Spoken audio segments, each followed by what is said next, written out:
മലപ്പുറം താനൂരിൽ നിന്നും 2 പെൺകുട്ടികൾ മുംബൈയിലെത്തിയ സംഭവത്തിൽ അന്വേഷണം ഊർജിതമാക്കി പോലീസ്. പോലീസ് സംഘം മുംബൈയിലെത്തി അന്വേഷിക്കും. മുംബൈയിലെത്തിയ പെൺകുട്ടികൾക്ക് പ്രാദേശിക സഹായം ലഭിച്ചതടക്കം അന്വേഷണ സംഘം പരിശോധിക്കും. ഇക്കഴിഞ്ഞ ബുധനാഴ്ചയാണ് താനൂരിൽ നിന്നും 2 പെൺകുട്ടികൾ നാടുവിട്ടത്. എടവണ്ണ സ്വദേശിയായ അക്ബർ റഹീമിനൊപ്പമായിരുന്നു യാത്ര. പെൺകുട്ടികളെ പിന്നീട് പോലീസ് സുരക്ഷിതമായി നാട്ടിലെത്തിച്ചു. രക്ഷിതാക്കളുടെ പരാതിയിൽ അക്ബർ റഹീമിനെ പോലീസ് അറസ്റ്റ് ചെയ്തിരുന്നു. എന്നാൽ സംഭവത്തിലെ ദുരൂഹത ഇപ്പോഴും അവസാനിച്ചിട്ടില്ല. പെൺകുട്ടികൾ എങ്ങനെ മുംബൈയിലെത്തി?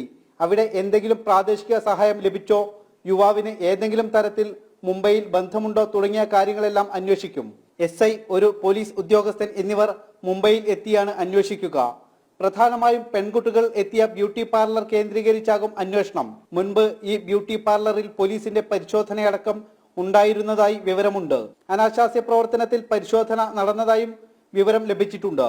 ഇതിന്റെ കൂടി അടിസ്ഥാനത്തിലാണ് അന്വേഷണം മുംബൈയിലേക്ക് വ്യാപിപ്പിച്ചത്. ശിവദാസ് കന്മനം, ജനം, മലപ്പുറം.